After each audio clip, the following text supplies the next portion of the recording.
국밥이나 말아주는 인생 주제에 건방지게 어딨어? 최정희가 빈 와인잔을 내려놓으며 비웃었습니다. 그 순간 붉은 와인이 이미숙의 얼굴과 옷에 흠뻑 뿌려졌습니다. 레스토랑 안이 순식간에 조용해졌죠. 다른 손님들도 무슨 일인가 하고 쳐다보았습니다. 하지만 과연 이미숙은 정말 무력한 피해자일까요? 그리고 그들이 모르는 이미숙의 진짜 정체는 무엇일까요? 사연 시작하기 전 무료 버튼인 구독과 좋아요 부탁드립니다. 알림 설정도 해두시면 새로운 영상이 올라올 때마다 가장 먼저 만나보실 수 있습니다. 경기도 남부의 작은 시골 마을. 오후 햇살이 따스하게 내리쬐는 텃밭에서 한 여성이 고개를 숙이고 있었습니다.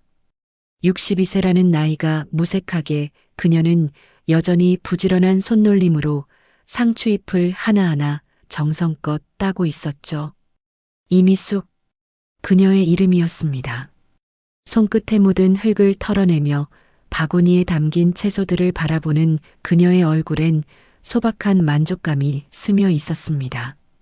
주름이 깊게 패인 손이지만 그 손길 하나하나에는 생명을 키우는 정성이 묻어 있었죠. 여보, 물 좀 가져다 줄래? 밭 한쪽에서 남편이 이마에 땀을 닦으며 말했습니다. 이미숙은 미소를 지으며 물통을 들고 남편에게 다가갔습니다.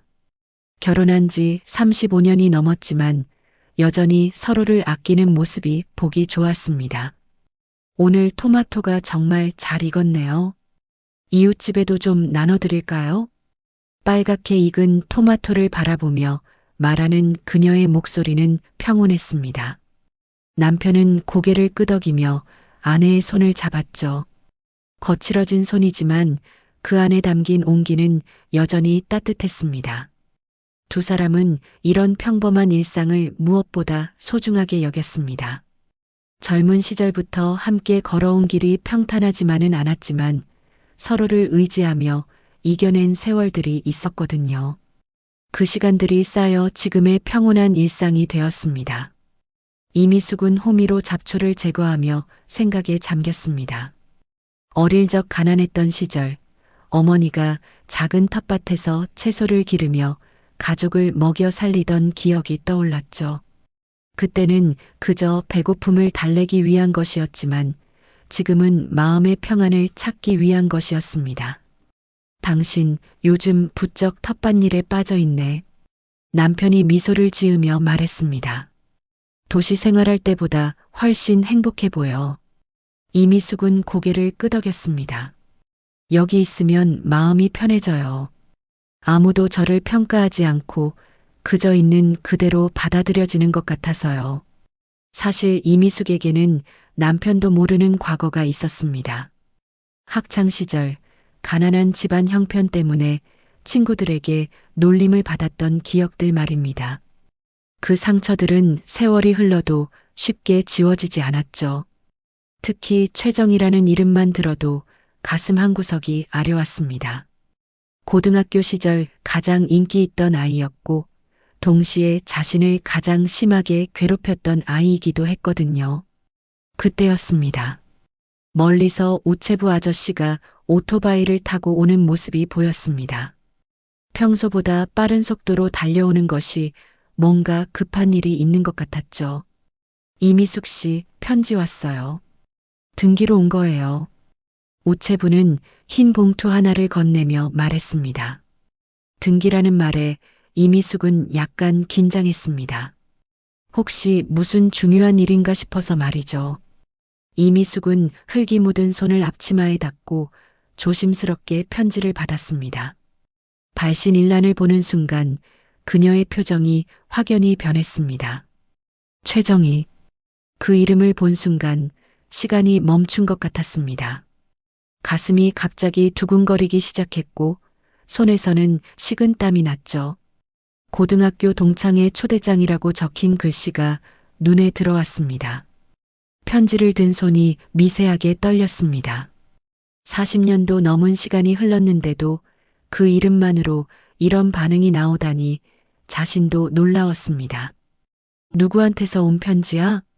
남편이 호기심 어린 눈으로 물었습니다. 아내의 표정이 평소와 다르다는 것을 직감한 것이죠. 이미숙은 잠시 머뭇거리다가 답했습니다. 고등학교 동창회 초대장이에요. 최정이라는 친구가 보냈네요. 목소리에는 복잡한 감정이 섞여 있었습니다. 반가움보다는 불안함이 더 컸죠. 최정이라는 이름이 입에서 나오는 순간 이미숙의 머릿속에는 오래된 기억들이 파노라마처럼 스쳐 지나갔습니다. 허름한 교복을 입고 다녔던 자신의 모습, 도시락 냄새 때문에 친구들에게 놀림받던 순간들, 그리고 최정희의 차갑고 비웃는 눈빛까지. 최정혜? 그 친구 이름은 처음 듣는 것 같은데. 남편이 말했습니다. 이미숙은 학창시절 이야기를 자세히 하지 않았거든요. 특히 힘들었던 기억들은 더욱 그랬습니다. 학창시절에 별로 좋은 기억은 없어요. 이미숙의 말끝이 쓸쓸하게 떨어졌습니다. 남편의 눈빛이 걱정스러워졌습니다. 아내의 표정에서 뭔가 아픈 기억이 있다는 것을 느낄 수 있었거든요. 편지 봉투를 돌려보니 뒷면에 금박으로 화려하게 장식되어 있었습니다. 최정이다운 과시욕이 엿보이는 초대장이었죠. 봉투만 봐도 비용을 많이 들인 것이 한눈에 보였습니다. 언제 모임이래? 남편이 조심스럽게 물었습니다. 다음 주 토요일이에요. 이미숙은 편지를 다시 들여다보며 생각에 잠겼습니다. 왜 하필 최정희가 자신에게 초대장을 보냈을까요? 분명히 다른 의도가 있을 것 같았습니다. 과거에 자신을 그토록 괴롭혔던 사람이 갑자기 연락을 한다는 것이 석연치 않았거든요. 바람이 불어 편지가 살짝 흔들렸습니다. 이미숙은 편지를 꼭 쥐고 먼 산을 바라보았습니다. 그 시선 너머로 묻어둔 과거의 상처들이 아련하게 떠올랐죠. 고등학교 시절의 이미숙은 늘 구석자리에 앉아 있었습니다. 가난한 집안 형편 때문에 늘 낡은 옷을 입고 다녔고 어머니가 싸주신 도시락도 다른 아이들에 비해 초라했습니다. 그런 이미숙을 최정희는 놓아주지 않았습니다. 언제나 무리를 지어다니며 약한 아이들을 괴롭히는 것을 즐겼거든요. 그 중에서도 이미숙은 가장 만만한 표적이었습니다. 하지만 이제는 상황이 달랐습니다. 이미숙에게는 아무도 모르는 비밀이 하나 있었거든요. 젊은 시절부터 조금씩 모아온 것들이 지금은 상당한 규모가 되었습니다.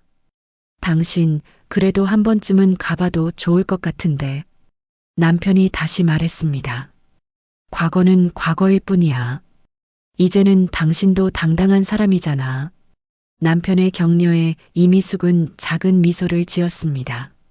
남편의 말이 맞았습니다. 이제는 더 이상 그때의 가난한 소녀가 아니었죠. 해질 무렵 이미숙은 텃밭에서 마지막 일을 마치고 집으로 향했습니다. 손에는 여전히 그 편지가 들려 있었죠. 현관문을 열면서 그녀는 마음속으로 다짐했습니다. 이번엔 다를 거야. 더 이상 숨지 않을 거야. 하지만 과연 그들이 변했을까요? 그리고 이미숙이 숨기고 있는 진짜 정체는 무엇일까요? 그날 밤 이미숙은 오랫동안 잠들지 못했습니다. 창밖으로 들려오는 귀뚜라미 소리를 들으며 그녀는 결심을 굳혔죠. 내일 아침에 동창회 참석 의사를 전화로 전하기로 말입니다. 용기를 내어 과거와 마주할 때가 온 것 같았습니다. 일주일 후 이미숙은 서울 강남의 한 고급 호텔 레스토랑 앞에 서 있었습니다. 높은 천장에 매달린 크리스털 샹들리에가 눈부시게 반짝이고 있었죠. 입구에서부터 풍겨오는 고급스러운 분위기에 이미숙은 잠시 주춤했습니다.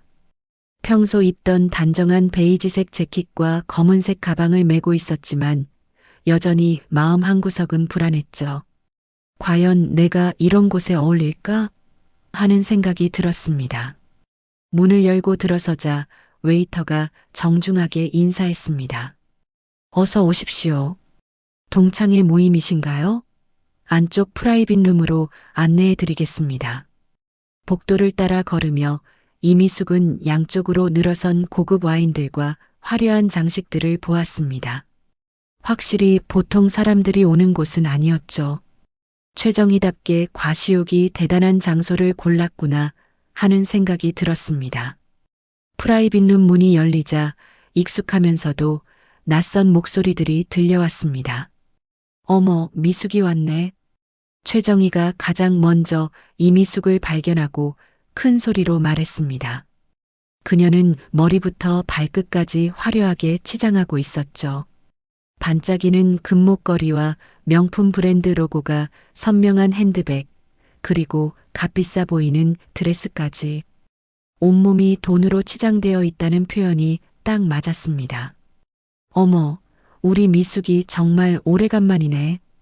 박순례가 다가오며 말했습니다. 그녀 역시 화려한 모습이었죠. 얼굴에는 시술한 티가 역력했고 손목에는 번쩍이는 팔찌가 여러 개 걸려 있었습니다. 미숙아, 너 이런데 처음 와보지? 구경 많이 해도 돼. 내가 언제 이런데 와볼 기회가 있겠니? 벌써부터 시작되는 은근한 무시였습니다. 이미숙은 작은 미소를 지으며 인사했습니다. 안녕, 정말 오래간만이야. 하지만 속마음은 복잡했죠. 40년이 지나도 이들의 본성은 전혀 변하지 않았다는 것을 벌써 느낄 수 있었습니다. 자리에 앉자마자 최정희가 의미심장한 웃음을 지었습니다. 미숙아, 너 아직도 그 국밥집 하고 있다며? 친구한테 들었는데. 순간 공기가 차가워졌습니다. 이미숙이 국밥집을 운영한다는 것을 어떻게 알았는지 의아했죠. 국밥집이라. 박순례가 코웃음을 쳤습니다. 아, 그래서 전화할 때 냄새 난다고 했구나. 정말 냄새 밴 것 같은데? 그녀가 코를 킁킁거리는 신용을 했습니다. 다른 친구들이 웃음을 터뜨렸죠. 고연숙이 가세했습니다. 국밥이나 말아주는 인생이라니. 좀 그렇지 않니? 우리 나이에. 그 말에 이미숙의 얼굴이 굳어졌습니다. 바로 그 순간을 노린 듯 최정희가 더 날카로운 말을 던졌죠. 솔직히 말하면 냄새 밴 사람이랑 같이 앉아있기도 좀 그런데. 노골적인 모독이었습니다. 레스토랑의 다른 손님들도 힐끗 쳐다보기 시작했죠. 이미숙은 조용히 물잔을 만지작거렸습니다. 화가 나지 않는다면 거짓말이지만 이들의 수준에 맞춰 싸우고 싶지는 않았습니다.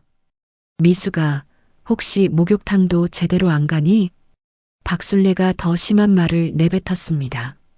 아니면 샴푸가 비싸서? 기름 냄새가 너무 심한 것 같은데. 웨이터가 메뉴를 가져다 주는 순간에도 모욕은 계속되었습니다. 미숙아, 여기 메뉴 이해할 수 있겠어? 전부 영어랑 프랑스어인데. 최정희가 메뉴판을 펼치며 말했습니다. 아, 그냥 제일 싼 걸로 시켜줄까? 국밥 팔면서 벌어봐야 얼마나 되겠어. 그 순간 이미숙이 조용히 입을 열었습니다. 메뉴는 제가 직접 보겠습니다. 차분하지만 단호한 목소리였습니다. 어머, 자존심은 살아있네. 고연숙이 박수를 치듯 손뼉을 쳤습니다. 그래, 그 정신으로 국밥집이라도 제대로 해봐. 손님들이 냄새 때문에 도망가지 말고. 웃음소리가 레스토랑을 울렸습니다. 하지만 이미숙은 흔들리지 않았죠. 음료가 나오자 최정희가 샴페인 잔을 들며 말했습니다. 자, 건배하자. 성공한 우리들을 위해서. 그러고는 의도적으로 이미숙을 제외하고 잔을 맞댔습니다. 아, 미숙이는 뭐 나름대로 열심히 사는 걸로 하자. 마치 시혜를 베푸는 듯한 말투였습니다.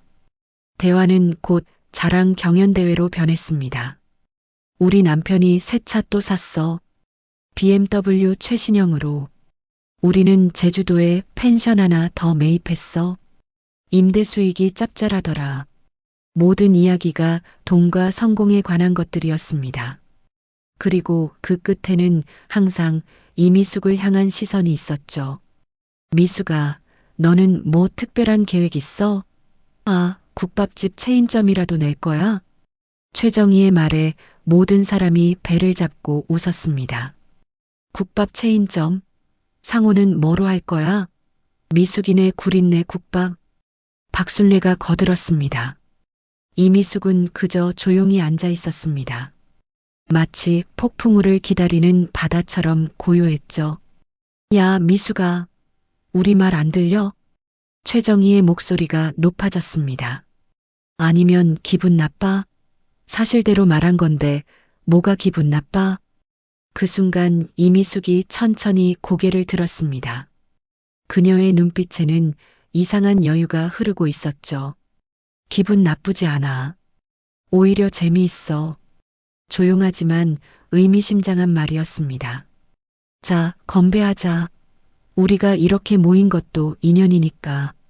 하지만 그녀의 눈빛에는 진정한 반가움보다는 과시욕이 더 강하게 드러나 있었습니다.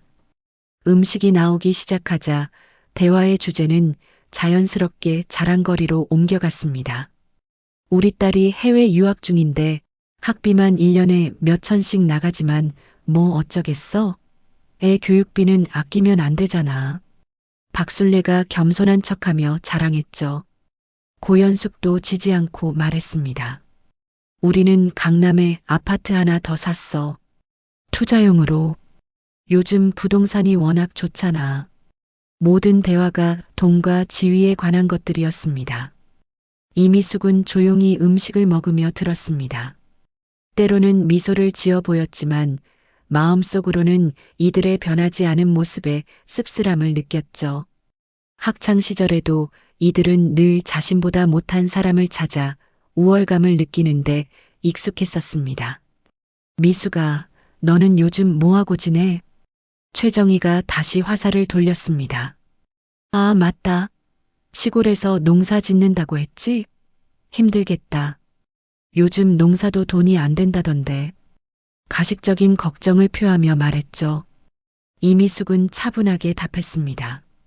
텃밭 가꾸는 재미가 쏠쏠해. 직접 기른 채소로 요리하면 정말 맛있거든. 하지만 그녀의 말에 관심을 보이는 사람은 아무도 없었습니다. 그래도 서울이 좋지. 문화생활도 할 수 있고 쇼핑도 할 수 있고. 박순례가 말하며 자신의 명품 가방을 쓰다듬었습니다. 미숙아, 너도 가끔은 서울 나와서 백화점 쇼핑이라도 해봐. 아, 백화점은 가본 적 있니? 분위기는 점점 이미숙을 향한 은근한 무시로 흘러갔습니다. 하지만 이미숙은 화를 내거나 자리를 뜨지 않았죠. 대신 조용히 미소를 지으며 그들의 말을 들었습니다. 마치 태풍 속에서도 꺾이지 않는 나무처럼 당당함을 잃지 않았습니다. 너희들은 정말 안 변했구나. 이미숙이 조용히 중얼거렸습니다. 뭐라고? 지금 뭐라고 한 거야? 최정희의 목소리가 높아졌습니다. 아니야, 아무것도 아니야.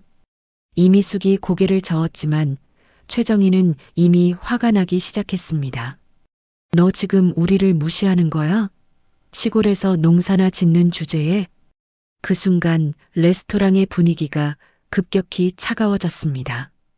다른 손님들도 무슨 일인가 하고 쳐다보기 시작했죠. 미숙아, 솔직히 말해봐. 시골에서 농사 지으면 돈이 얼마나 벌어져? 이런 데 올 여유도 없을 것 같은데. 박순례가 가세했습니다. 이미숙의 참을 한계에 달하고 있었습니다. 그동안 조용히 듣고만 있었지만 이제는 더 이상 참을 수 없었죠. 그런 말 그만했으면 좋겠어. 목소리에 날이 서기 시작했습니다. 그 순간 최정희의 얼굴이 붉어졌습니다. 자신이 무시당했다고 생각한 것이죠. 뭐라고? 너 지금 뭐라고 한 거야? 그녀의 목소리가 높아졌습니다. 최정희는 화가 머리끝까지 올랐습니다. 학창 시절에도 절대 자신에게 대들지 않던 이미숙이 이렇게 나오자 당황스러웠죠. 너 말 다 했어? 그녀는 손에 들고 있던 와인 잔을 번쩍 들어 올렸습니다. 다음 순간 붉은 와인이 이미숙의 얼굴과 옷에 흠뻑 뿌려졌습니다. 레스토랑 안이 순식간에 조용해졌죠. 다른 손님들도 무슨 일인가 하고 쳐다보았습니다. 어머, 정희야, 그래도 얼굴은 좀 심했잖아. 박술래는 입으로는 말리면서도 눈가에 웃음을 띠고 있었죠. 이미숙은 천천히 냅킨으로 얼굴을 닦았습니다. 옷에 번진 와인 얼룩을 보며 씁쓸하게 웃었죠. 역시 변한 게 없구나. 그녀는 가방을 들고 자리에서 일어났습니다. 난 이만 갈게. 차분하면서도 단호한 목소리였습니다. 누구도 그녀를 붙잡지 않았습니다. 이미숙은 단 한 번도 돌아보지 않았습니다. 레스토랑을 나서면서 이미숙은 깊은 한숨을 쉬었습니다. 왜 이런 모임에 왔을까 하는 후회가 밀려왔죠. 하지만 동시에 어떤 해방감도 느꼈습니다. 더 이상 이들과 어울릴 필요가 없다는 것을 확실히 깨달았거든요. 과연 이미숙은 이대로 당하고만 있을까요? 그리고 그녀가 숨기고 있는 진짜 정체는 언제 밝혀질까요? 집으로 돌아가는 길, 이미숙의 마음속에는 묘한 여유가 스며들고 있었습니다. 레스토랑을 나선 이미숙은 길거리에서 한참을 서 있었습니다. 와인에 젖은 옷이 바람에 차갑게 느껴졌지만 마음은 더욱 차가웠죠. 지나가는 사람들의 시선이 따가웠지만 신경 쓰지 않았습니다. 택시를 잡아 타며 이미숙은 창밖을 바라보았습니다. 화려한 강남의 네온 사인들이 빠르게 지나갔지만 그녀의 마음속은 어둠뿐이었죠. 기사님, 경기도 양평으로 가주세요. 양평이요? 꽤 멀 텐데요. 괜찮습니다. 차 안에서 이미숙은 젖은 옷을 바라보며 깊은 한숨을 쉬었습니다. 붉은 와인 얼룩이 마치 피처럼 번져 있었죠. 40년이 지나도 그들은 하나도 변하지 않았습니다. 스마트폰이 울렸습니다. 남편에게서 온 문자였죠. 여보, 동창회 어때? 재미있어? 이미숙은 답장을 보내려다가 멈췄습니다. 뭐라고 말해야 할까요? 와인을 뿌렸다고 말하면 남편이 얼마나 화를 낼까요? 곧 집에 가요. 짧게 답장을 보냈습니다. 1시간 반 정도 지나 집에 도착했을 때는 이미 밤이 깊어 있었습니다. 현관문을 열고 들어서자 남편이 거실에서 책을 읽고 있었죠. 이미숙의 모습을 본 남편의 얼굴이 순간 굳어졌습니다. 여보, 그 옷은 왜 그래? 뭔가 쏟았어? 걱정 어린 목소리로 물었습니다. 이미숙은 잠시 망설였습니다. 남편에게 사실을 말해야 할까요? 하지만 걱정시키고 싶지 않았습니다. 아, 실수로 와인을 좀 쏟았어요. 와인을? 어떻게? 남편이 가까이 다가와 이미숙의 옷을 자세히 보았습니다. 와인이 뿌려진 패턴이 일반적인 실수와는 달라 보였거든요. 여보, 정말 실수야? 누가 그런 거 아니야? 남편의 예리한 눈빛에 이미숙은 더 이상 숨길 수 없었습니다. 최정희가 화가 나서 와인을 제 얼굴에 뿌렸어요. 남편의 얼굴이 일순간 차가워졌습니다. 뭐라고? 와인을 얼굴에? 괜찮아요. 이미 지나간 일이고. 괜찮다고? 이게 괜찮아 보여? 남편이 목소리를 높였습니다. 도대체 무슨 일이 있었던 거야? 처음부터 다시 얘기해봐. 이미숙은 남편의 다급한 모습을 보며 차근차근 설명했습니다. 국밥집 냄새가 난다는 조롱부터 시작해서 마지막 와인 사건까지 모든 것을 말했죠. 남편의 표정은 점점 어두워졌습니다. 그런 인간들이 어디 있어? 아니, 사람이라고 할 수 있어? 여보, 진정해요. 이미 끝난 일이에요. 끝난 일이라고? 우리 와이프를 그렇게 모욕하고도 그냥 넘어가라고? 남편이 스마트폰을 꺼내려다가 이미숙이 말렸습니다. 뭐 하려고요? 당연히 사과받으러 가야지. 아니면 경찰서라도 가고. 안 돼요. 이미숙이 단호하게 말했습니다. 그런 식으로는 안 돼요. 그럼 어떻게 하자는 거야? 이대로 당하고만 있어? 남편의 분노에 이미숙은 조용히 미소를 지었습니다. 당하고만 있을 생각은 없어요. 하지만 제 방식으로 할 거예요. 당신 방식? 네, 그들이 진짜 무서워할 만한 방식으로요. 이미숙의 눈빛에 묘한 여유가 흘렀습니다. 샤워를 마치고 침실로 올라온 이미숙은 침대에 앉아 깊은 생각에 잠겼습니다. 젊은 시절부터 차근차근 모아온 것들이 있었죠. 남편도 정확한 규모는 모르는 그녀만의 비밀 자산들 말입니다. 20대 때부터 아르바이트로 번 돈을 조금씩 모아 부동산에 투자했습니다. 작은 상가부터 시작해서 지금은 상당한 규모가 되었죠. 그 중에서도 강남 일대의 건물들이 핵심이었습니다. 혹시나 해서 확인해 본 최정희의 SNS. 그녀가 자주 가는 장소들, 자랑하는 생활 패턴들을 살펴봤습니다. 그리고 놀라운 사실을 발견했죠. 최정희가 자주 가는 그 미용실, 박순례가 할부로 시술받는다던 그 피부과 고현숙이 쇼핑한다는 그 브랜드 매장들, 모두 이미숙 소유 건물에 있는 임대상가들이었습니다. 세상 참 좁네. 이미숙이 혼잣말했습니다. 스마트폰으로 부동산 관리회사에 전화를 걸었습니다. 김 대리님, 저 이미숙입니다. 죄송한데 내일 오전에 강남 소재 임대 현황 좀 정리해서 보내주실 수 있나요? 네, 사장님. 특별히 확인하실 업체가 있으신가요? 몇 군데 있어요. 내일 리스트 드릴게요. 전화를 끊고 이미숙은 창밖을 바라보았습니다. 고요한 시골 밤하늘에는 별들이 반짝이고 있었죠. 남편이 침실로 올라와 조심스럽게 물었습니다. 여보, 정말 괜찮아? 아직도 기분이 안 좋아 보이는데. 괜찮아요. 오히려 속이 시원해졌어요.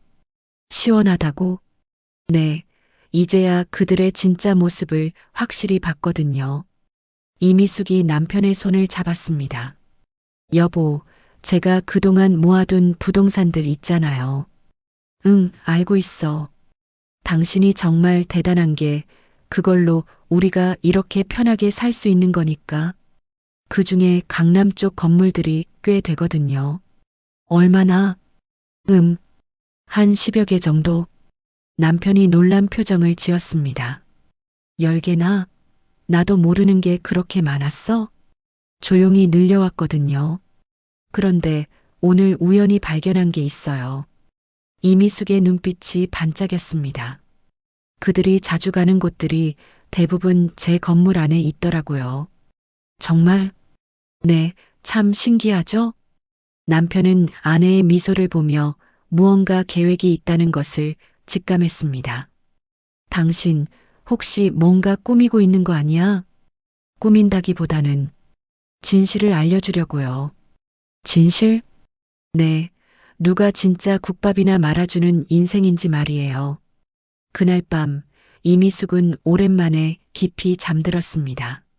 마음속에 쌓였던 응어리가 풀린 것 같았거든요. 다음 날 아침 관리회사에서 온 자료를 확인한 이미숙은 작은 미소를 지었습니다. 예상했던 대로였습니다. 이제 시작이야. 혼잣말과 함께 이미숙은 스마트폰을 들었습니다. 복수가 아닌 진실을 알리는 시간이 온 것이었죠. 과연 이미숙은 어떤 방법으로 그들에게 진실을 보여줄까요? 그리고 그 진실을 알게 된 동창들은 어떤 반응을 보일까요? 40년간 쌓인 상처가 드디어 치유될 순간이 다가오고 있었습니다. 이틀 후, 이미숙은 강남의 한 카페에 앉아 있었습니다. 평상시와 다른 점이 있다면 단정한 정장 차림의 서류 가방을 들고 있다는 것이었죠. 마치 여느 사업가와 다를 바 없는 모습이었습니다. 사장님, 자료 준비해 왔습니다. 김 대리가 두꺼운 파일을 건네며 말했습니다. 강남 일대 임대 현황부터 계약 만료일까지 모두 정리되어 있습니다. 이미숙은 파일을 꼼꼼히 살펴보았습니다. 예상했던 대로였죠. 엘레강스 뷰티 미용실. 임대료 월 800만 원. 계약 만료일이 다음 달이네요. 네, 최정혜 씨가 운영하는 곳입니다. 사실 연체가 좀 있었는데 저희가 선처해준 상황입니다. 김대리의 말에 이미숙이 눈썹을 살짝 올렸습니다. 연체라고요? 네, 지난 3개월 동안 늦은 적이 2번 있었습니다. 그런데 임대료 인상 요청서도 넣어둔 상태입니다. 이미숙은 자료를 더 넘겨보았습니다. 프리미엄 스킨케어 피부과도 있네요. 박술래 씨가 자주 다니는 곳입니다. 여기는 임대료가 월 1,200만 원인데 최근에 손님이 많이 줄어서 경영이 어렵다고 하더군요. 그리고 마지막 페이지를 보자 이미숙의 입가에 미소가 떠올랐습니다. 럭셔리 브랜드 편집샵. 고연숙 씨가 쇼핑하는 곳이군요. 네, 여기는 특이하게도 매출이 임대료에 연동되어 있습니다. 매출이 떨어지면 임대료도 자동으로 조정되거든요. 이미숙은 파일을 덮고 생각에 잠겼습니다. 단순한 보복은 하고 싶지 않았습니다. 하지만 그들에게 현실을 깨닫게 해주고 싶었죠. 김 대리님, 이 3곳 계약 갱신 통지서를 보내주세요. 네, 어떤 조건으로 하시겠습니까? 시장 가격에 맞춰서요.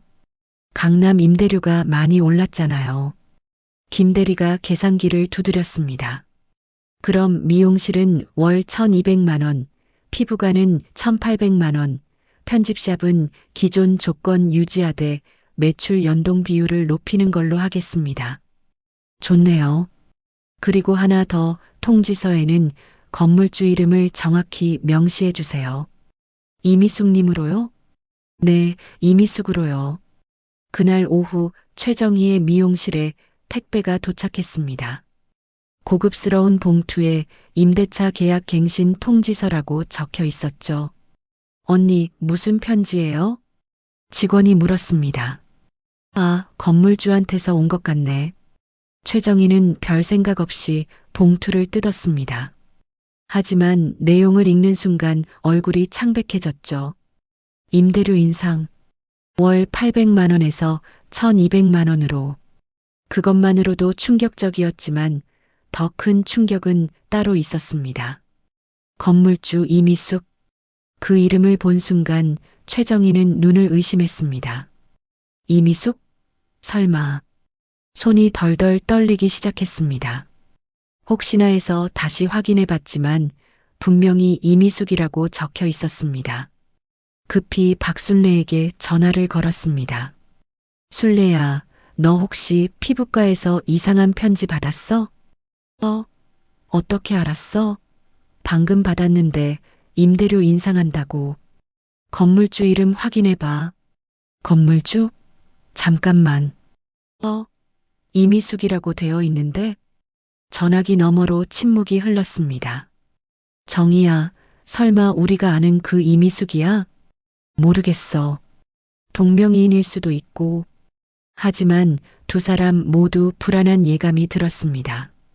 고연숙에게도 전화를 걸어봤습니다. 연수가, 너 자주 가는 그 편집샵에서 연락 온 거 없어? 어떻게 알았어? 방금 매니저가 전화했는데 건물 계약 조건이 바뀐다고. 건물주가 누군지 물어봤어? 아니, 왜? 한번 확인해봐. 지금 당장. 잠시 후 고연숙의 목소리가 떨리며 들려왔습니다. 정희야. 건물주가 이미숙이래. 세 사람은 모두 같은 생각을 했습니다. 혹시나 했던 일이 현실이 된 것이었죠. 이게 무슨 일이야? 미숙이가 건물주라고? 얼마나 많은 건물을 가지고 있는 거야? 우리가 완전히 잘못 봤구나. 그날 저녁 세 사람은 급히 만났습니다. 장소는 아이러니하게도 최정희의 미용실이었죠. 정말 이해가 안 가. 미숙이가 어떻게 이런 건물들을 소유하고 있는 거야? 최정희가 머리를 감싸쥐며 말했습니다. 임대료도 문제야. 갑자기 400만 원씩 올리다니. 박순례도 한숨을 쉬었습니다. 내가 다니는 피부과도 마찬가지야. 600만 원이나 올린다고 하더라. 그런데 정말 우리가 아는 그 미숙이가 맞을까? 고현숙이 조심스럽게 물었습니다. 강남에 이미숙이라는 이름이 몇 명이나 되겠어? 최정희가 쓴웃음을 지었습니다. 그리고 타이밍도 너무 우연의 일치야. 동창회 바로 다음날 통지서가 왔잖아. 세 사람은 서로의 얼굴을 바라보며 침묵했습니다. 점점 확신이 들어가고 있었거든요.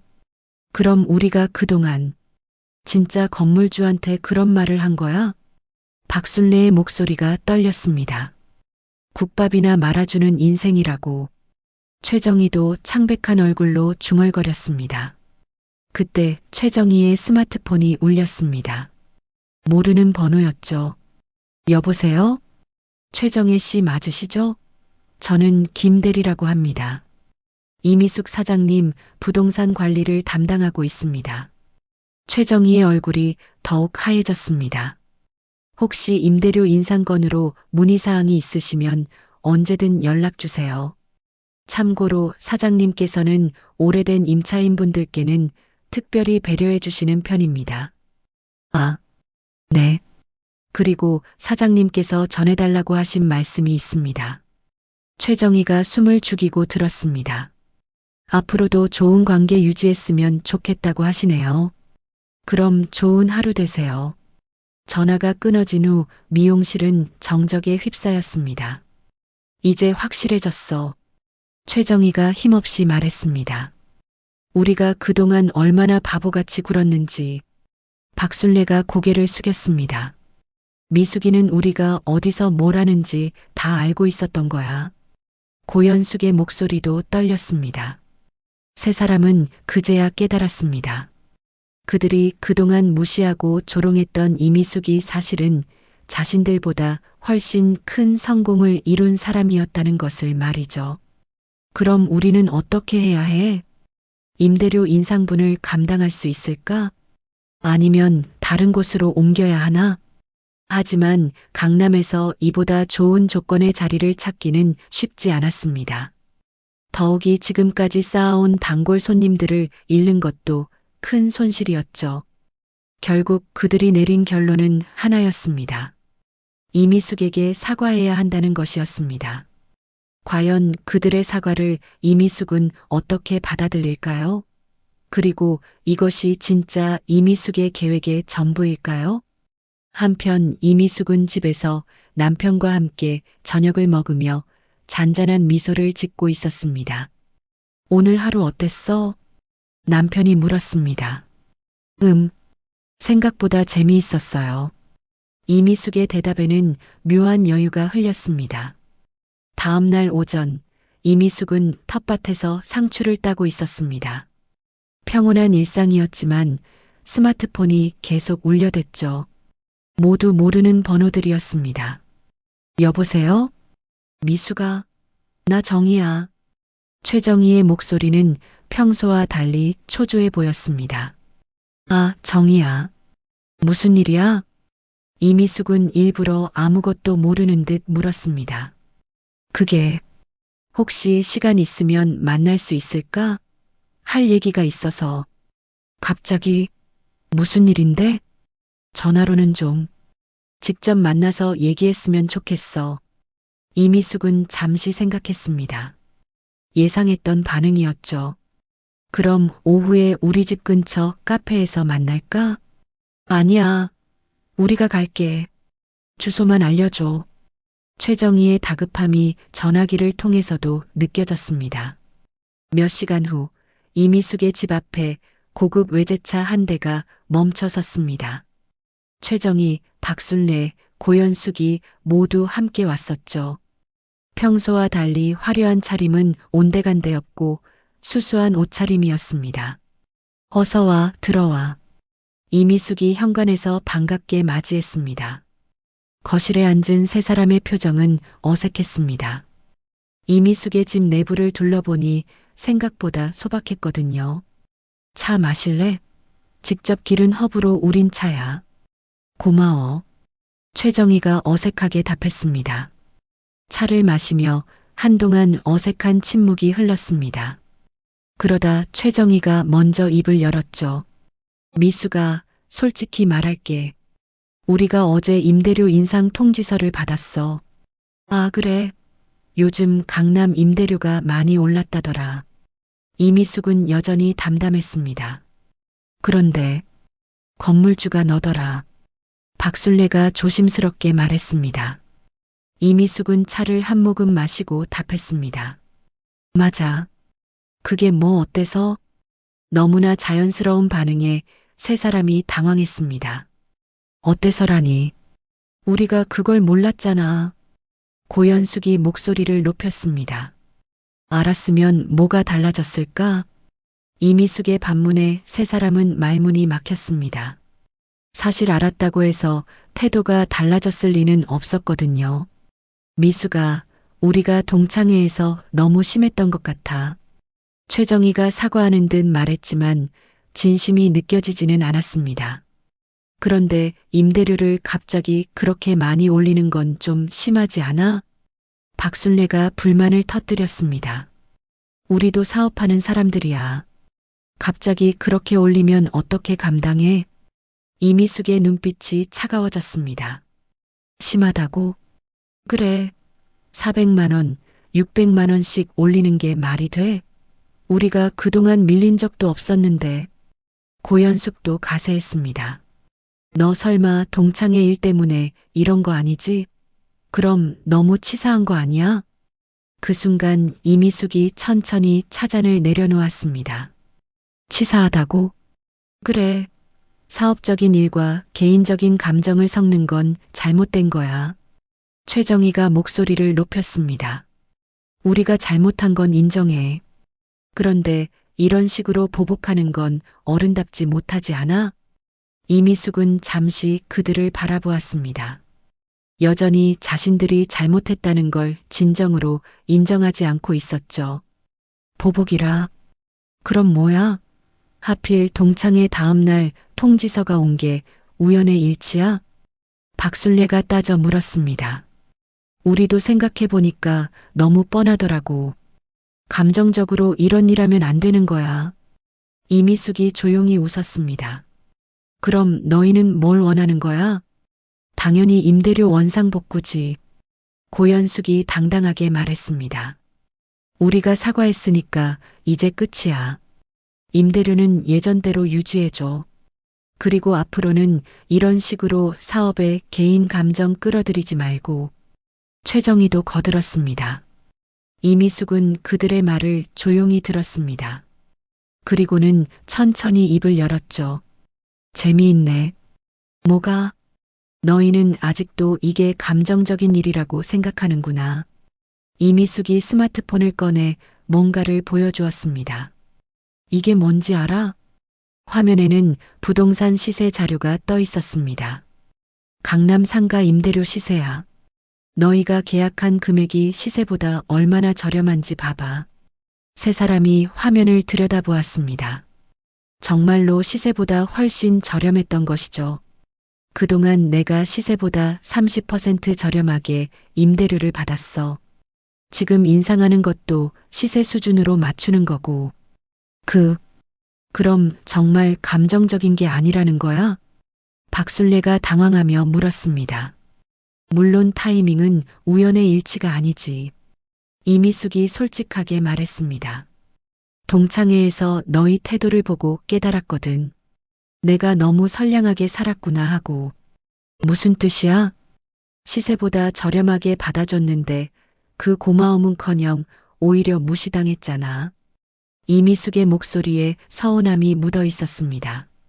그런데도 여전히 너희는 내가 잘못한 것처럼 말하네. 세 사람은 할 말을 잃었습니다. 논리적으로 반박할 거리가 없었거든요. 미수가 그럼 우리가 어떻게 하면 돼? 최정희가 한 발 물러서며 물었습니다. 시세대로 내든지 다른 곳으로 이사를 가든지 선택해. 시세대로 내기엔 너무 부담스러워. 그럼 할인을 받고 싶다는 말이야? 이미숙이 반문했습니다. 할인을 받으려면 그만한 이유가 있어야지. 예를 들어 오래된 단골 임차인이라든지. 우리가 오래된 단골 아니야? 단골이라면 건물주와 좋은 관계를 유지해야 하는 거 아니야? 이미숙의 말에 세 사람은 더 이상 할 말이 없었습니다. 그때 고현숙이 갑자기 화를 냈습니다. 야, 이미숙, 너 지금 우리 약점 잡고 협박하는 거야? 협박이라고? 임대료 할인받으려면 무릎 꿇고 빌라는 말이잖아. 그런 말 한 적 없는데. 이미숙은 여전히 차분했습니다. 난 그냥 사실을 말한 것뿐이야. 사실이라고? 너 정말 치사하다. 최정희도 화가 났습니다. 우리가 사과까지 했는데 이런 식으로 나오면 어떻게 해? 사과라고 했어?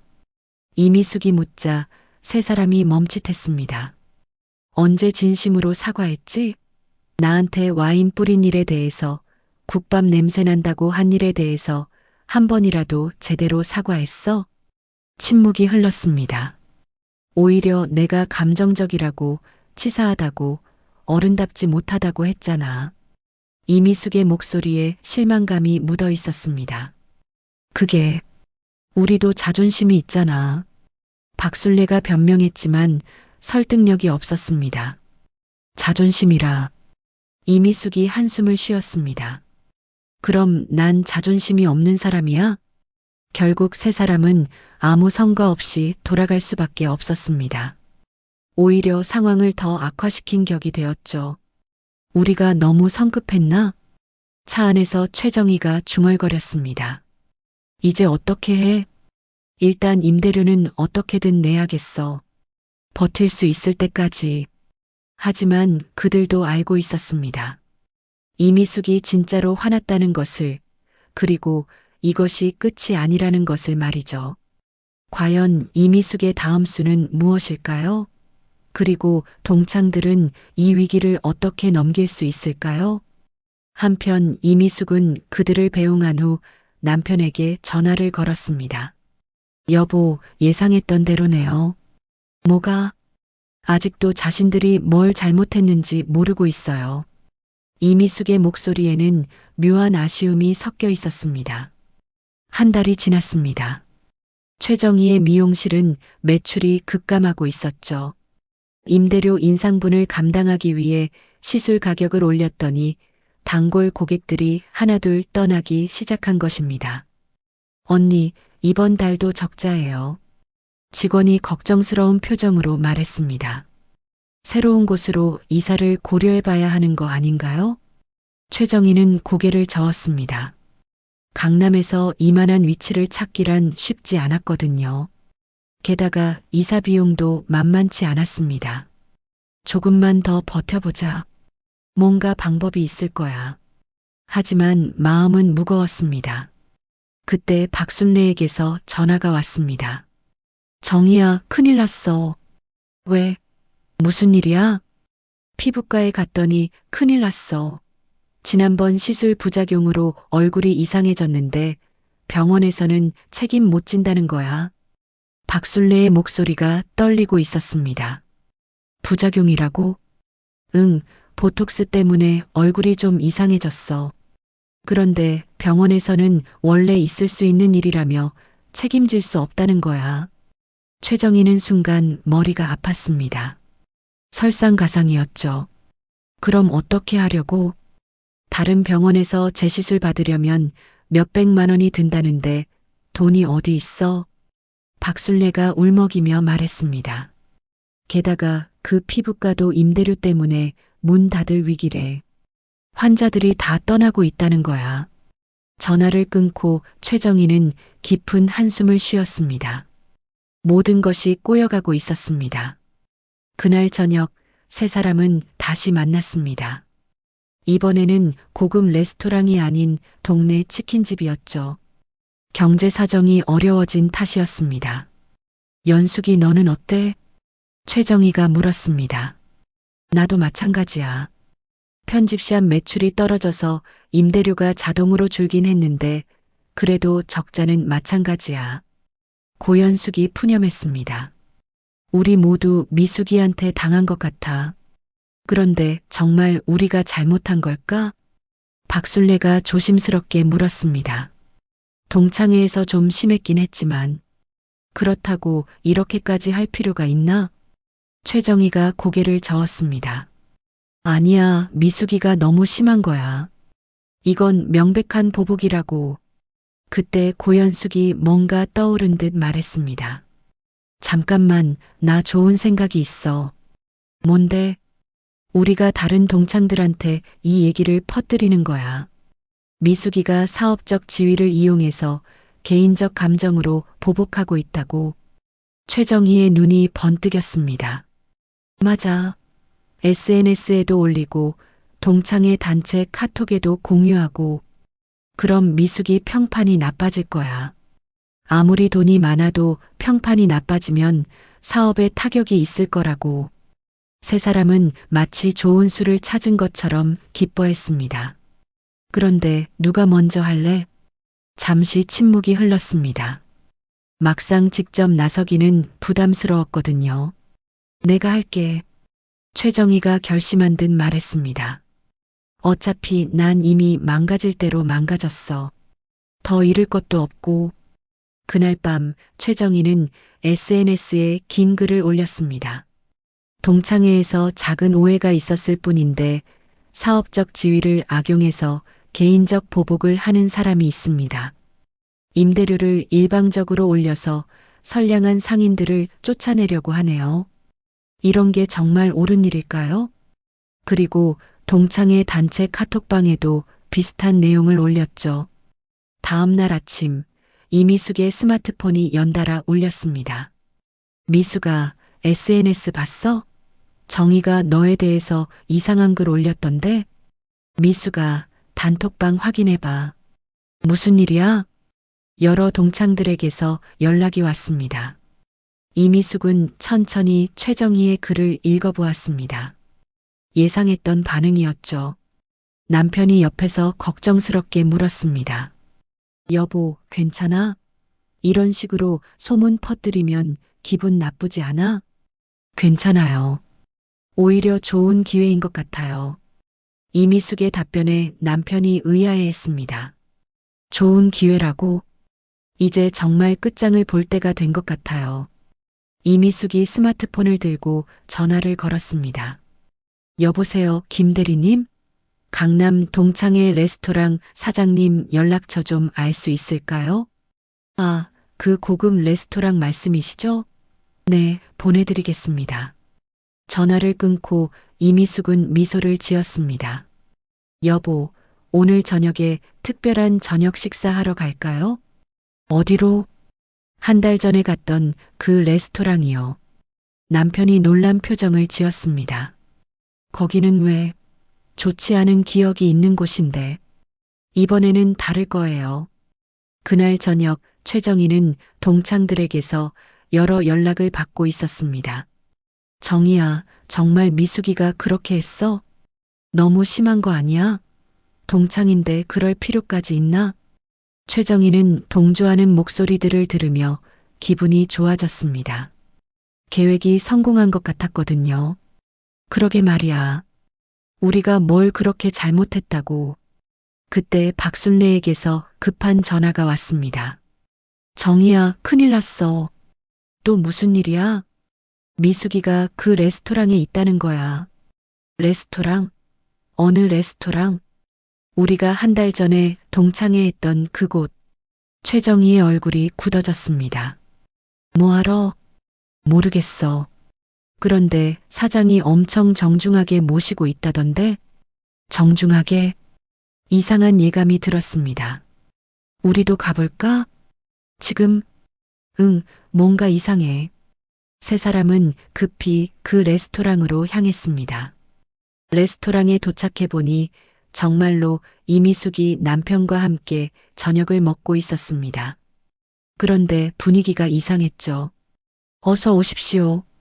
레스토랑 사장이 이미숙의 테이블로 다가와 정중히 인사했습니다. 사장님, 여기 어쩐 일로 오셨나요?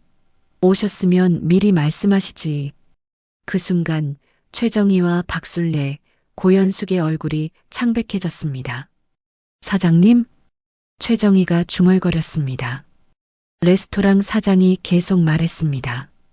평소에 관리 회사를 통해서만 연락드렸는데 직접 오시다니 영광입니다. 아니에요. 남편이랑 가끔 외식하러 나오는 거예요. 이미숙이 자연스럽게 답했습니다. 그런데 음식은 괜찮으신가요? 불편한 점이 있으시면 언제든 말씀하세요. 모든 게 완벽해요. 역시 우리 건물에 입점한 가게들은 수준이 다르네요. 이미숙의 말에 주변 손님들이 힐끗 쳐다보기 시작했습니다. 우리 건물? 최정희가 입술을 달싹거렸습니다. 레스토랑 사장이 더 큰 목소리로 말했습니다. 사장님 덕분에 저희가 이렇게 좋은 자리에서 장사할 수 있어서 정말 감사합니다. 이제 레스토랑 안의 모든 시선이 이미숙에게 집중되었습니다. 최정희는 다리에 힘이 빠지는 것을 느꼈습니다. 한 달 전 자신들이 이미숙을 조롱했던 바로 그 레스토랑이 이미숙 소유 건물이었던 것입니다. 그럼 우리가 그때 박술래가 떨리는 목소리로 중얼거렸습니다. 건물주 앞에서 국밥이나 말아주는 인생이라고 했던 거야. 고현숙의 얼굴에서 피가 싹 빠졌습니다. 이미숙은 그들을 발견하고 자연스럽게 손을 흔들었습니다. 어머, 정희야, 술래야, 연수가 여기서 만나네. 마치 한 달 전 일이 없었던 것처럼 밝게 인사했습니다. 하지만 세 사람에게는 그 미소가 전혀 밝게 보이지 않았습니다. 과연 이것이 이미숙이 준비한 진짜 반전의 시작일까요? 어머, 정희야, 술래야, 연수가 여기서 만나네. 이미숙의 밝은 인사에 세 사람은 얼어붙었습니다. 다리가 후들거려 제대로 서 있기도 힘들었죠. 레스토랑 사장이 이미숙에게 다가와 다시 한번 정중히 말했습니다. 사장님, 혹시 저분들도 아시는 분들인가요? 네, 고등학교 동창들이에요. 이미숙이 자연스럽게 답했습니다. 아, 그렇군요. 그럼 VIP룸으로 안내해 드릴까요? 더 편하게 얘기하실 수 있게. 고마워요. 그런데 필요 없을 것 같아요. 이미숙이 부드럽게 거절했습니다. 저희들은 이미 식사를 마쳤거든요. 그 순간 최정희가 떨리는 목소리로 말했습니다. 미숙아, 우리가, 응? 뭐라고? 이미숙이 아무렇지 않은 듯 물었습니다. 우리가, 몰랐어. 박술래가 중얼거렸습니다. 뭘 몰랐다는 거야? 이미숙의 표정에는 정말 모르겠다는 듯한 표정이 역력했습니다. 고현숙이 용기를 내어 말했습니다. 이 레스토랑이 내 건물인 줄 몰랐어. 아, 그것 때문에? 이미숙이 웃으며 말했습니다. 왜 그런 걸 몰랐다고 해? 내가 숨긴 것도 아닌데. 세 사람은 더욱 당황했습니다. 이미숙의 태도가 예상과 달랐거든요. 그럼 그때 우리가 여기서 한 말들을 최정희가 말끝을 흐렸습니다. 아, 국밥이나 말아주는 인생이라고 한 거? 이미숙이 담담하게 말했습니다. 그것도 다 들었어. 세 사람의 얼굴이 창백해졌습니다. 미숙아, 정말 미안해. 미안하다고? 이미숙이 고개를 갸웃했습니다. 왜 미안해? 사실이잖아. 뭐? 내가 정말 국밥집 하고 있잖아. 거짓말한 것도 아니고. 이미숙의 말에 세 사람은 더욱 혼란스러워했습니다. 그때 이미숙의 남편이 조용히 말했습니다. 여러분 앉으시죠. 제대로 얘기해 봅시다. 결국 네 사람은 이미숙 부부 테이블에 합석하게 되었습니다. 분위기는 말할 수 없이 어색했죠. 미숙아, 우리가 정말. 최정희가 다시 사과하려 했지만 이미숙이 손을 들어 막았습니다. 사과는 그만해. 듣기 민망해. 그럼 뭘 어떻게 해야 해? 박술래가 간절하게 물었습니다. 이미숙은 잠시 생각하더니 입을 열었습니다. 사실 너희들한테 얘기하고 싶었던 게 있어. 뭔데? 내가 왜 국밥집을 하는지 궁금하지 않았어? 세 사람은 서로를 바라봤습니다. 사실 생각해 본 적이 없었죠. 돈이 이렇게 많은데 왜 굳이 국밥집을 할까? 이미숙이 계속 말했습니다. 아버지 가업이에요. 남편이 대신 설명했습니다. 장인어른께서 평생 국밥집을 하셨거든요. 우리 와이프가 그걸 이어받은 거예요. 가업이라고? 고연숙이 놀라며 물었습니다. 네, 아버지께서 무일푼에서 시작해서 국밥 한 그릇으로 저희를 키우셨어요. 이미숙의 목소리에 그리움이 묻어 있었습니다. 그 국밥집에서 번 돈으로 제가 공부할 수 있었고 남편도 만날 수 있었죠. 그럼 부동산은? 최정희가 조심스럽게 물었습니다. 아버지께서 가르쳐 주신 거예요.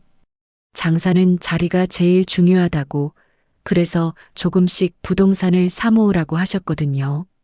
이미숙이 설명했습니다. 처음에는 국밥집 근처 작은 상가 하나부터 시작했어요. 그게 지금까지 이어진 거죠. 세 사람은 충격을 받았습니다. 이미숙의 성공에 그런 배경이 있을 줄은 꿈에도 몰랐거든요. 그럼 지금도 국밥집을? 박순례가 물었습니다. 당연하지. 아버지 유산이니까 소중히 지켜야지. 그런데 우리가 그런 말을. 고연숙의 목소리가 떨렸습니다. 괜찮아. 너희들이 아버지 얘기를 알 리는 없잖아. 이미숙이 담담하게 말했습니다. 하지만 조금 서운했던 건 사실이야. 내가 무슨 일을 하든 존중해 줄 줄 알았거든. 그 말에 세 사람은 고개를 들 수 없었습니다. 미수가, 우리가 정말 잘못 생각했어. 최정희가 진심으로 사과했습니다. 너한테 와인 뿌린 것도 정말 미안해. 그것도 괜찮아. 화가 났을 수도 있지. 이미숙의 너그러운 반응에 오히려 세 사람은 더 미안해졌습니다. 그런데 임대료는? 고연숙이 조심스럽게 물었습니다. 그건 정말 시세 맞춘 거야. 감정적인 게 아니라. 이미숙이 설명했습니다. 사실 너희들이 누군지 모르고 계약한 거거든. 관리회사에서 다 처리해 주니까. 정말? 응, 나중에 알고 보니까 너희들이더라고. 박순례가 물었습니다. 그럼 우리가 사과하면 원래대로 해줄 수 있어? 이미숙은 잠시 생각했습니다. 글쎄, 사업은 사업이니까. 제발 미숙아. 우리 정말 어려워. 최정희가 간절히 부탁했습니다. 임대료 때문에 다들 망할 지경이야. 이미숙이 남편과 눈빛을 주고받더니 말했습니다. 조건이 있어. 뭔데? 뭐든지 할게. 앞으로 국밥집 무시하는 말하지 마. 당연하지. 그리고 진짜 친구처럼 지내자. 응, 그럴게. 세 사람이 동시에 대답했습니다. 그럼 임대료는 원래대로 해줄게. 대신 계약서에 한 조항 넣을 거야. 뭔 조항? 임차인은 건물주를 존중하고 예의를 지킨다. 이거. 세 사람은 서로를 바라보며 웃었습니다. 어떤 조항인지 이제 알 것 같았거든요. 미수가 정말 고마워. 최정희가 진심으로 말했습니다. 우리가 너무 바보 같았어. 이제라도 깨달으면 되지 뭐. 이미숙이 환하게 웃었습니다. 그런데 하나만 더 물어봐도 될까? 박순례가 조심스럽게 말했습니다. 응. 너 정말 화 안 났었어? 우리가 그렇게 모욕했는데. 이미숙은 잠시 생각하더니 솔직하게 답했습니다. 화났지. 많이 화났어. 그럼. 하지만 너희들이 진짜로 사과할 때까지 기다려보고 싶었어. 진짜 사과? 응, 진심이 담긴 사과 말이야. 이미숙의 말에 세 사람은 깊이 반성했습니다. 오늘이 바로 그날인 것 같아. 이미숙이 따뜻하게 미소 지었습니다. 그날 밤, 네 사람은 정말 오랜만에 진솔한 대화를 나눴습니다. 과거의 상처를 털어놓고 서로를 이해하려고 노력했죠. 여러분은 어떻게 생각하시나요? 진정한 우정은 이렇게 시작되는 걸까요? 하지만 이미숙에게는 아직 하나 더 준비한 게 있었습니다.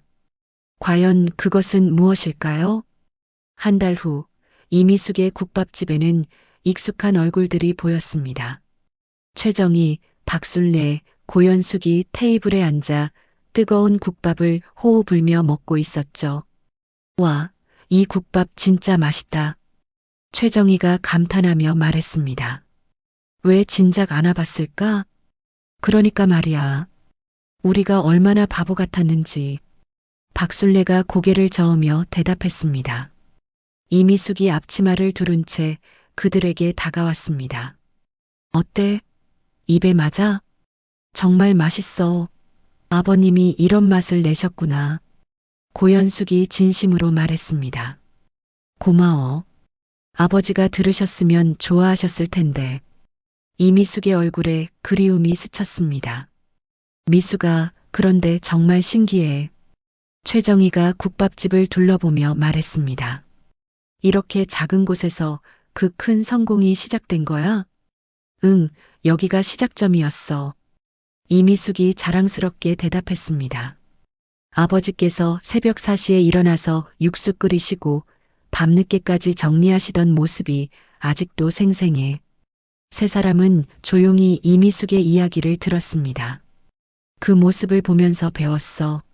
성공이란 건 하루아침에 오는 게 아니라 매일매일 쌓아가는 거라는 걸. 우리는 정말 몰랐네. 박술래가 미안한 마음을 담아 말했습니다. 그때 국밥집 문이 열리며 중년 남성 한 분이 들어왔습니다. 사장님, 안녕하세요. 아, 김 대리님, 어서 오세요. 이미숙이 반갑게 인사했습니다. 오늘 계약서 가져왔습니다. 김 대리가 서류 가방을 꺼내며 말했습니다. 강남 새 건물 매입건 말이죠. 축하드립니다. 최정희 일행은 깜짝 놀랐습니다. 또 건물을 샀어? 고연숙이 물었습니다. 응, 작은 거 하나.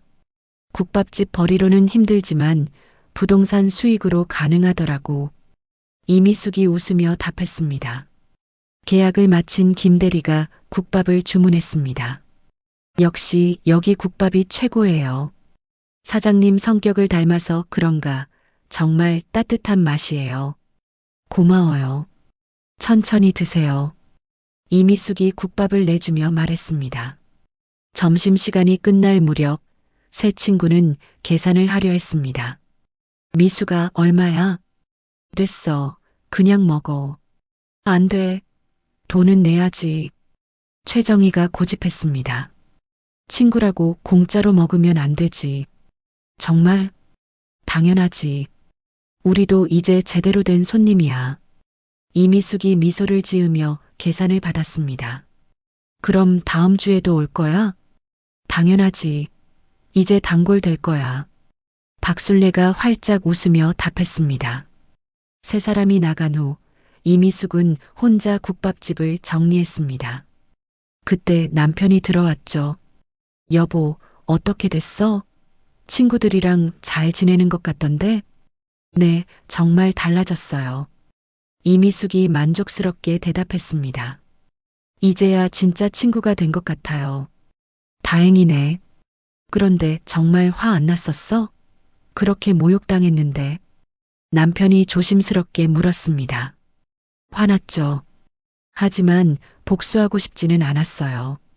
이미숙이 솔직하게 말했습니다. 그냥 그들이 깨달았으면 좋겠다는 생각이었어요. 사람을 겉모습으로 판단하면 안 된다는 걸. 그래서 그렇게 오래 기다린 거야? 네, 진심으로 사과할 때까지요. 이미숙의 얼굴에 평온한 미소가 떠올랐습니다. 해질 무렵 이미숙은 국밥집 앞에서 하늘을 바라보았습니다. 아버지, 잘했죠? 혼잣말이 저녁 공기에 스며들었습니다. 제가 아버지께 배운 대로 했어요. 사람은 미워하지 말고 진심은 언젠가 통한다고 하셨잖아요. 바람이 불어와 이미숙의 머리를 스쳐 지나갔습니다. 마치 아버지의 따뜻한 손길 같았죠. 며칠 후 이미숙에게 뜻밖의 제안이 들어왔습니다. 지역 방송국에서 성공한 여성 사업가로 인터뷰를 하고 싶다는 것이었습니다. 제가 특별한 건 없어요. 이미숙이 겸손하게 말했습니다. 그냥 아버지가 물려주신 국밥집을 지키면서 조금씩 키워온 것 뿐이에요. 하지만 방송 PD는 고개를 저었습니다. 그게 바로 특별한 거예요. 요즘 시대에 그런 마음가짐으로 사업하는 분이 얼마나 되겠어요? 결국 이미숙은 인터뷰에 응하기로 했습니다. 방송이 나간 후 국밥집에는 더 많은 손님들이 찾아왔습니다. 이미숙의 이야기에 감동받은 사람들이었죠.